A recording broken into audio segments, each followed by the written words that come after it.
कोई female sex के मामले में क्यों नहीं थकती? क्या वो मेल से सुपीरियर होती है?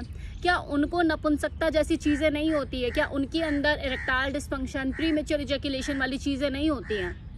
किसी ने ये सवाल किया है मुझे कमेंट सेक्शन में, और इसके ऊपर मैं एक डिटेल वीडियो आपके सामने प्रस्तुत करने वाली हूँ। बहुत ही इंफॉर्मेटिव वीडियो रहेगा, बने रहिए इस वीडियो में। तो जिन भी पुरुषों को ये लगता है कि कोई स्त्री सेक्स में थकती नहीं है, उसके अंदर नपुंसकता जैसे लक्षण नहीं देखने को मिलते, उनको प्रीमेच्योर इजैकुलेशन नहीं होता, गलतफहमी का शिकार है आप, बहुत बड़ी गलतफहमी का। वो भी थकती हैं और उनके अंदर भी ये नपुंसकता जैसे लक्षण देखने को मिलते हैं। हाँ, ये जरूर है कि कुदरत ने उसे बेडरूम में कमांडिंग पावर कम दी है। ये वाला सौभाग्य तो किसी पुरुष के पास ही है, इसलिए उसके पास जिम्मेदारी ज्यादा बढ़ जाती है किसी फीमेल को प्लेजर देने की, उसे ऑर्गेज्म तक पहुंचाने की। ये जरूर है, लेकिन इसका मतलब ये नहीं कि कोई फीमेल जो है वो थकती नहीं है। अगर उसका रोल कम होता है तो वो थकती नहीं है और उसको प्रीमेच्योर इजैकुलेशन जैसी शिकायत नहीं होती है। उसके साथ भी ये समस्याएं होती हैं, लेकिन वो अपने संस्कारों के चलते बहुत सी चीजें छुपाती है, दबाती है, बताती नहीं है। अब जैसे कि मैंने बोला कि नेचर ने पुरुष को ये सौभाग्य दिया है, ये जिम्मेवारी उसको दी है कि वो अपनी फीमेल पार्टनर को या किसी भी स्त्री को संतुष्ट कर सके, उसको ऑर्गेज्म दिला सके, उसको उस लेवल का सुख दे सके, उसको भी दे सके और खुद भी ले सके। ये जिम्मेवारी पुरुष को दी है, पुरुष के कंधों पे। लेकिन ये तब तक पॉसिबल नहीं है जब तक कोई फीमेल खुद से भी ऑर्गेज्म लेना ना चाहे, वो अपनी इच्छाएं उसको ना बताए, वो अपनी डिजायर, अपनी फैंटेसी, अपने अंदर की जो उसकी शारीरिक भूख है कि वो कैसे चाहती है, क्या चाहती है और कहाँ पर छूने से उसे ज़्यादा मज़ा आता है, जब तक वो उस पर्सन को जिसके साथ वो रिलेशनशिप में है, बेड अपना शेयर करती है, उसको जब तक वो फुली नहीं बताएगी, उसे सपोर्ट नहीं करेगी, उसे कोऑपरेट नहीं करेगी, एक पुरुष भी अपना बेस्ट नहीं दे पाएगा, क्योंकि उसको भी तो मोटिवेशन चाहिए, उसके अंदर भी तो वो उत्सुकता होनी चाहिए ना। वो तो जब तक वो जो फीमेल है वो सपोर्ट नहीं करेगी, खुलकर एक्सप्रेस नहीं करेगी, उसे जहाँ मज़ा आ रहा है, जिस पार्ट को छूने पे मज़ा आ रहा है, जब तक वो नहीं बोलेगी मुझे यहाँ टच करो, मुझे यहाँ छुओ, उसके अंदर मोटिवेशन कैसे आएगा, वो कैसे उसके अंदर उत्सुकता और एक्साइटमेंट जागेगी और वो उसे वो दुगना सुख देने में कामयाब होगा।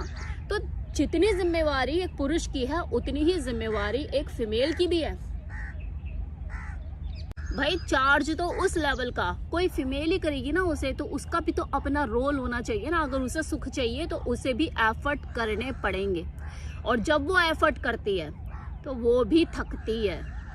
अगर वो पड़ी रहेगी और आकर पुरुष ही सब चीजें करेगा तो वो नहीं थकेगी। लेकिन जो एंजॉय करना जानती है, जो फन चाहती है, जो मजा लेना जानती है, तो उसे पता है जब तक आप करोगे नहीं तब तक आपको वो लेवल का सुख नहीं मिलेगा। और जो फीमेल इस तरह की चीजें करती है तो वो थकती है, लेकिन जो पड़ी रहती है और आकर ऊपर से उसके ऊपर कोई चढ़ जाता है तो वो भी 2 सेकंड में खत्म करके अपना निकल लेता है, वो नहीं थकती है। अक्सर ऐसा हो नहीं पाता, जो कर पाते हैं बहुत अच्छी बात है, लेकिन ज्यादातर फीमेल के साथ कुछ टाइम के बाद नपुंसकता जैसे लक्षण देखने को मिलते हैं कि उनकी जो सेक्सुअल डिजायर है वो बिल्कुल दम तोड़ देती है, जिसे मेडिकल टर्म में hypo active sexual desire disorder कहा जाता है, जिसके पीछे बहुत से कारण होते हैं कि उनकी जो यौन इच्छा होती है वो धीरे धीरे कम होने लग जाती है। जैसे शारीरिक समस्या, जिसमें नंबर 1 पे है सेक्सुअल प्रॉब्लम।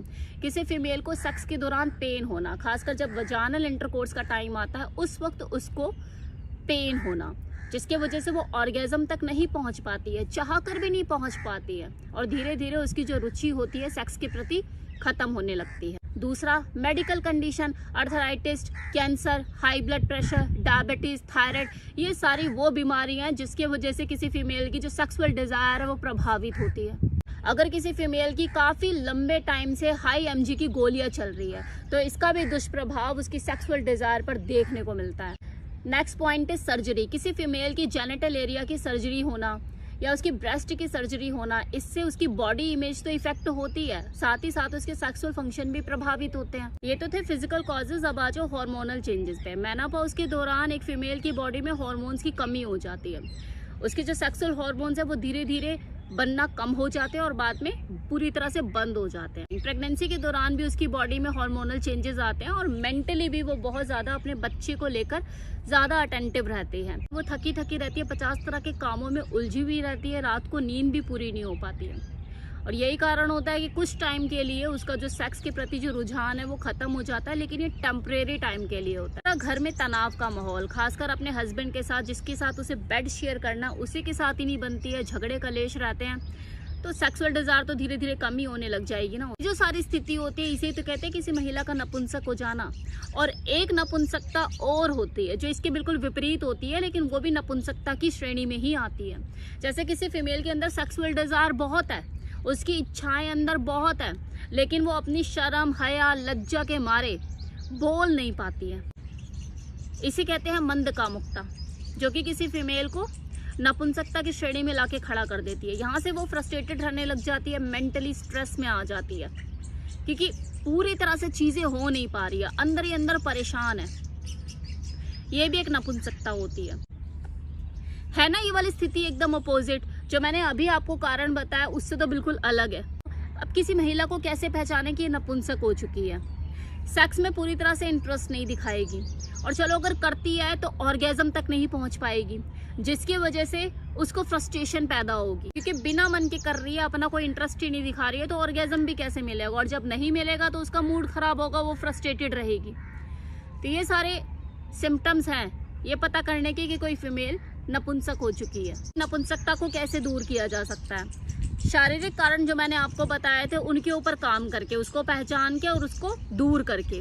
और जो हार्मोनल चेंजेस मैंने आपको बताए थे, तो अगर वो किसी प्रेग्नेंट लेडी के साथ है, मेनोपॉज की सिचुएशन है, तो देखो ये वाले तो जो नेचुरल है ये सबके साथ है। कोई लड़की प्रेग्नेंट होएगी और ब्रेस्ट फीडिंग कराएगी तो उसके अंदर हार्मोनल चेंजेस आएंगे और वो टेम्परेरी होंगे, धीरे धीरे टाइम के साथ नॉर्मल हो जाएगा और उसकी जो सेक्सुअल डिजायर है दोबारा पहले की तरह वापस आ जाएगी और वो आपको पूरा सपोर्ट करेगी। लेकिन मेनोपॉज वाला जो दौर शुरू होता है उसमें तो सेक्सुअल डिजायर खत्म ही होने लग जाती है, और ये नेचुरल है, स्वाभाविक है, इसमें आप कुछ कर नहीं सकते।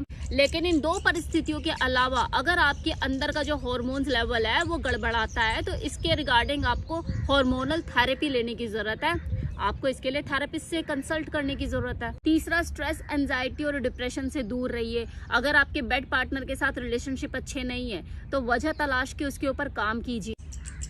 हाई एमजी की गोली अगर आप ले रही हैं और इसके वजह से आपकी लिबिडो पे फर्क पड़ रहा है, वो डाउन हो रही है, तो एक बार डॉक्टर से कंसल्ट कीजिए। किसी अच्छे काउंसलर से आप काउंसलिंग ले सकते हैं, ये भी आपको इस सिचुएशन से निकलने में मददगार साबित हो सकता है। कई बार ऐसा होता है कि हम अपनों को ही अपनी प्रॉब्लम नहीं बता पाते, लेकिन किसी दूसरे को, किसी गैर को खुलकर बात कर पाते हैं। और जो आप बोल रहे थे कि प्रीमेच्योर इजैकुलेशन वाली शिकायत किसी फीमेल को नहीं होती है, क्या वो जल्दी डिस्चार्ज नहीं होती है? जी होती है। कई बार ऐसा होता है कि पुरुष से पहले कोई महिला डिस्चार्ज हो जाती है, 4-4 बार ऑर्गेज्म भी महसूस करती है और 4-4 बार डिस्चार्ज भी होती है। तो है, उनके साथ भी ये चीजें हैं।